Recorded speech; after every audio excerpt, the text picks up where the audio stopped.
All set? Yes, Your Honor. Okay. Thank you.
All rise, jurors enter.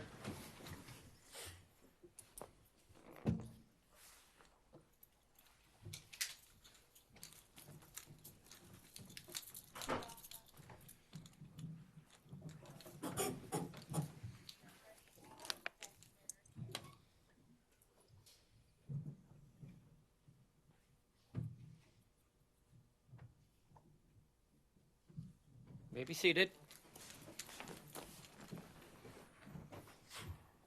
All right, counsel are ready to proceed? Yes. All right, go ahead.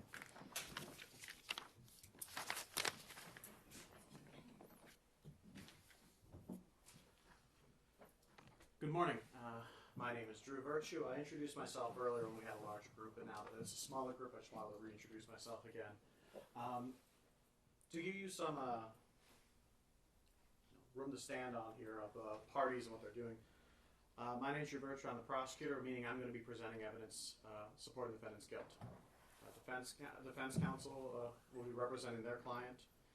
We'll have the clerk here, whose job it is to create a complete record of this case, both for the recording as well as writing things down when need be. The court officers who are up and about are here to make sure that we're safe, as well as help people kind of figure out where they need to go. The judge's job is to, kind of clunky term from law school, be the master of the law. And that leaves you guys, which equally clunky term for the jury is the master of the facts.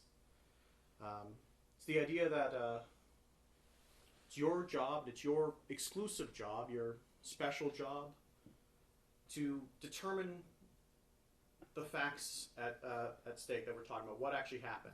And this is concerning what happened on December 2nd of 2025. Now, you're going to have an opportunity to hear from some witnesses. You're going to have an opportunity to hear from Miss Mila Adams. She'll tell you about her career as a private chef. She'll tell you how she came to know the defendant, about how she came to be working as a chef for him. She'll tell you about her experience working for Mr. Diggs. I expect she'll tell you about a disagreement she had with some members of his staff. And then I expect that she'll tell you about what happened on December 2nd. And I remind you, it's your job here today to determine what happened on December 2nd. I expect Ms. Mila Adams, when she takes that stand, she'll tell you how she was texting with the defendant, her boss, Mr. Diggs. That on that text they started arguing, they started name calling. I expect she'll tell you how she was in her bedroom at his house, how he entered her bedroom, walked up to her, and slapped her.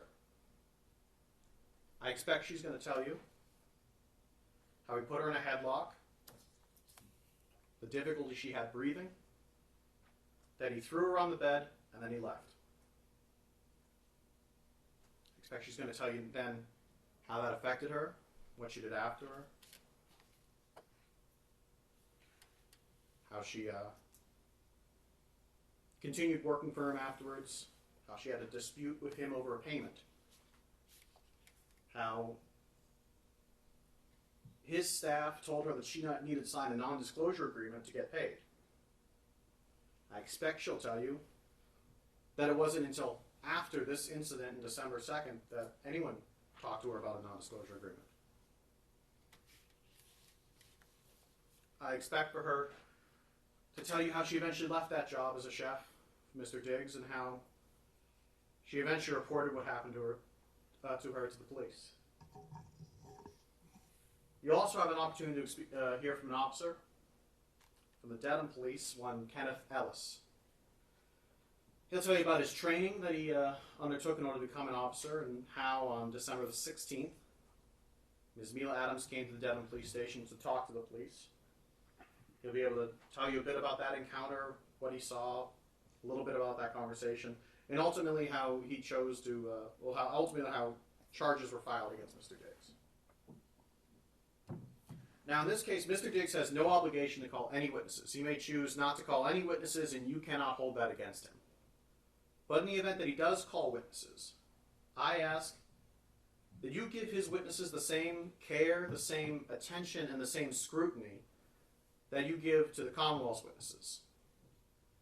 It's part of your job as jurors, as the master of the facts, to listen to every witness, to pay attention, and to assess their credibility. In doing so, I ask that you keep two things in mind. One, what the witness had an opportunity to see or not to see. Whether the witness had an actual opportunity to witness the crime or just saw things in and around it. And two, what sort of financial relationship each witness had to Mr. Diggs. I imagine the defense may argue that Ms. Adams' financial dispute with Mr. Diggs is an important part of this case, and I'd say it is an important part of this case. But just in the same way that her financial relationship to Mr. Diggs is important, so is all the witnesses' financial relationship to Mr. Diggs. Now, at the conclusion of evidence, I'll have an opportunity to come back to you again. During that time, closing arguments, I'll ask you to come to a decision based on the evidence you heard. But right now, what I'm asking you is to not come to any decisions. Right now, your main job is to listen. It's to pay attention, to give every bit of evidence the attention and the scrutiny it deserves. And when I say every bit of evidence, I do mean every bit of evidence, because in cases like this, every bit of evidence is important. Thank you. Counsel, do you care to open?